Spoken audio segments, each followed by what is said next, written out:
Πανικός επικρατεί σε μαγαζιά και social media. Η περίφημη Dubai Chocolate έχει γίνει ανάρπαστη και όλοι θέλουν να τη δοκιμάσουν. Μα τι έχει πια αυτή η σοκολάτα που ξεσήκωσε μικρούς και μεγάλους? Με αφορμή αυτό το σοκολατένιο κύμα ενθουσιασμού, το Egg επισκέπτεται ένα εργοστάσιο σοκολάτας για να μάθει τα πάντα. Πάμε να δούμε τι ανακάλυψε με τα μάτια του. Τι έχουμε εδώ? Μυρίζει σοκολάτα, αλλά αυτή η γωνιά έχει κάτι ξεχωριστό. Dubai Chocolate. Αυτό δεν είναι η σοκολάτα που έγινε ανάρπαστη? Συγγνώμη, τι έχει τούτη η σοκολάτα και έχει γίνει τέτοιος χαμός? Ένα Dubai Chocolate με γέμιση από γράμμα πιστική και καταήφη. Η γεύση της είναι τόσο ιδιαίτερη που όλοι θέλουν να τη δοκιμάσουν. Φαίνεται νόστιμη αυτή η σοκολάτα, αλλά εγώ δεν θέλω απλώς να τη δοκιμάσω. Θέλω να μάθω πώς ξεκινάει όλο αυτό. Από πού έρχεται το κακάο, πώς φτιάχνει τη σοκολάτα. Εσύ εδώ, τι έκπληξη! Καλημέρα Γιώργο, δεν περίμενα να σε βρω εδώ. Πόσο χαίρομαι. Καλώς ήρθες στο εργοστάσιό μας. Αφού ήρθες, θέλεις να μάθεις πώς ξεκινάει το ταξίδι της σοκολάτας? Και βέβαια θέλω. Πάμε να ανακαλύψουμε τα μυστικά της. Ξεκινάμε από το καρπό του κακάο. Γιώργο, από αυτόν εδώ τον καρπό φτιάχνεται δηλαδή η σοκολάτα? Από αυτόν ακριβώς, Egg. Αυτός είναι ο καρπός του κακαόδεντρου και μέσα του έχει κάτι σαν φασόλια. Είναι οι σπόροι του κακάο και από αυτούς ξεκινάει όλη η ιστορία. Μάλιστα. Και ποιος σκέφτηκε πρώτος να τους χρησιμοποιήσει? Πάμε πολύ πίσω τώρα, Egg. Μιλάμε για 3.000 χρόνια πριν. Οι πρώτοι που το καλλιέργησαν ήταν οι Ολμέκοι στην Κεντρική Αμερική. Μετά ήρθαν οι Μάγια και οι Αζτέκοι που το χρησιμοποιούσαν αρκετά, όχι όμως για γλυκό.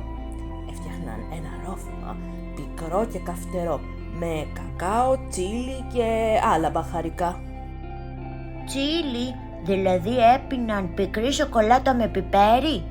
Ακριβώς, καμία σχέση με το κακάο που πίνουμε εμείς σήμερα. Και ξέρεις τι άλλο έκαναν? Χρησιμοποιούσαν τους σπόρους σαν χρήματα. Για παράδειγμα, λένε πως με 10 σπόρους μπορούσες να αγοράσεις ένα κουνέλι. Τι λες τώρα, δηλαδή η σοκολάτα ήταν λεφτά? Ναι, η κόκκι του κακάο ήταν πραγματικά πολύτιμη και μάλιστα πίστευαν πως το κακάο ήταν δώρο από τους θεούς.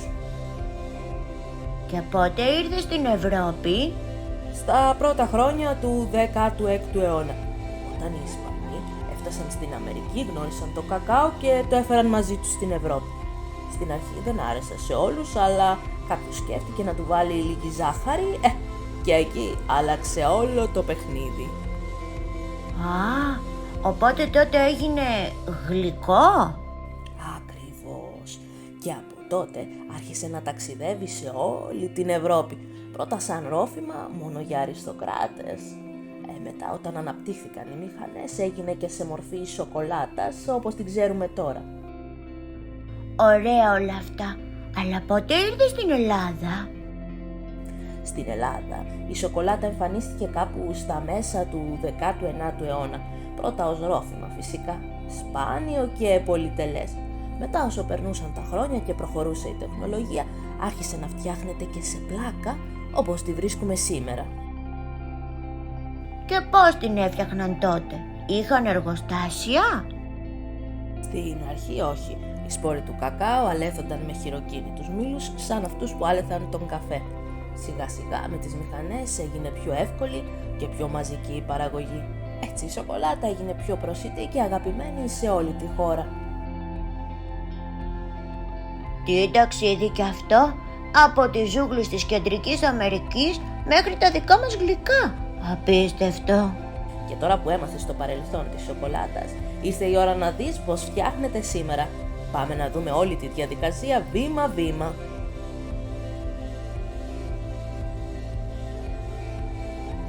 Γιώργο, μυρίζει σοκολάτα από παντού. Εδώ μέσα είναι σοκολατοπαράδεισος. Έτσι είναι, Egg. Όλα ξέρεις ξεκινούν από τους σπόρους του κακάο που έρχονται από μακρινές χώρες όπως η Γκάνα και το Εκουαδόρ. Όταν έρθουν εδώ, πρώτα τους καθαρίζουμε καλά και μετά τους ψήνουμε, σαν να τους βάζουμε στο φούρνο. Και γιατί τους ψήνετε? Γιατί έτσι βγαίνει το άρωμα. Αν τους μυρίσεις πριν το ψήσιμο, δεν μοιάζουν καθόλου με σοκολάτα. Μόλις ψηθούν, τους πάμε και κρατάμε μόνο το εσωτερικό. Είναι το κομμάτι που έχει τη γεύση. Αυτό το τρίβουμε καλά μέχρι να γίνει μια σοκολατένια πάστα, παχύρευστη και μυρωδάτη. Wow, δηλαδή αυτό είναι το πρώτο στάδιο? Ακριβώς.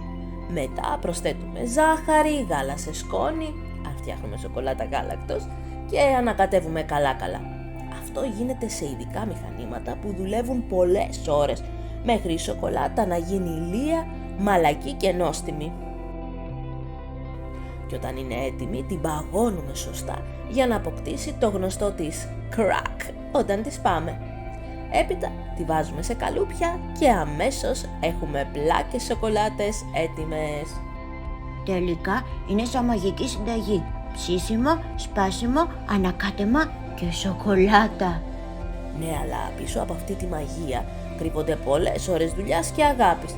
Για να φτάσει μια σοκολάτα στο χέρι σου, έχουν δουλέψει άνθρωποι σε φυτείες, σε εργοστάσια, σε μεταφορές. Είναι μια ομαδική δουλειά η σοκολάτα. Και τώρα, είσαι έτοιμος να δεις τα διαφορετικά είδη σοκολάτας? Γιατί δεν είναι όλες ίδιες. Ειδικά αν έχει γεύση φουντούκι, εγώ δηλώνω έτοιμος.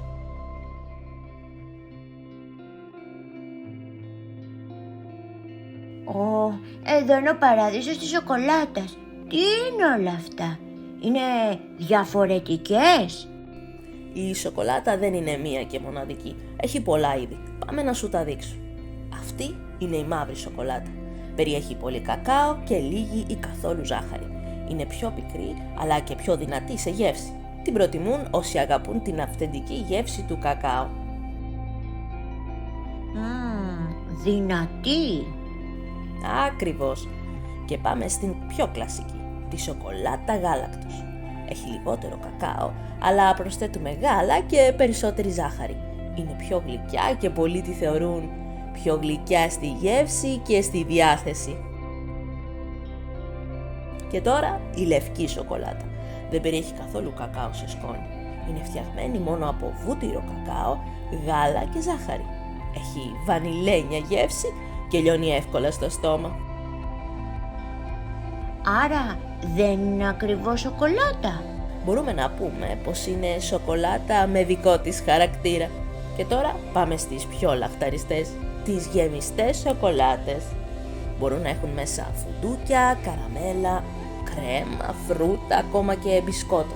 Υπάρχουν τόσοι συνδυασμοί που σίγουρα υπάρχει ένας για τον καθένα. Εμένα βάλε με στην ομάδα φουντούκι. Αχ βρέγ, και μην ξεχνάμε και τη σοκολάτα κουβερτούρα, Αυτοί που χρησιμοποιούν οι ζαχαροπλάστες για να φτιάχνουν γλυκά και σοκολατάκια. Είναι πιο πλούσια σε κακάο και λιώνει τέλεια. Άρα κάθε σοκολάτα έχει και το ρόλο της. Γιώργο, σε ευχαριστώ πάρα πολύ για όλα. Ήταν υπέροχη εμπειρία. Κι εγώ σε ευχαριστώ, Egg. Ήσουν εξαιρετικός. Χάρηκα που τα είπαμε και σε ξενάγησα στον κόσμο της σοκολάτας. Παιδιά, τα λέμε στο επόμενο ρεπορτάζ. Τελικά, η σοκολάτα κρύβει μέσα της περισσότερα από όσα φανταζόμασταν. Γεύση, ιστορία, ταξίδι και λίγη μαγεία. Ευχαριστούμε που ήσασταν μαζί μας ακόμη ένα επεισόδιο. Μείνετε συντονισμένοι, γιατί με τα μάτια του Egg ο κόσμος γίνεται κάθε φορά λίγο πιο συναρπαστικός. Αν σου άρεσε το βίντεο, μην ξεχάσεις να κάνεις εγγραφή, να πατήσεις το καμπανάκι και αν θες ακόμη περισσότερη διασκέδαση, τσέκαρε και τα εργαστήριά μου στο www.ekpedevsi.gr.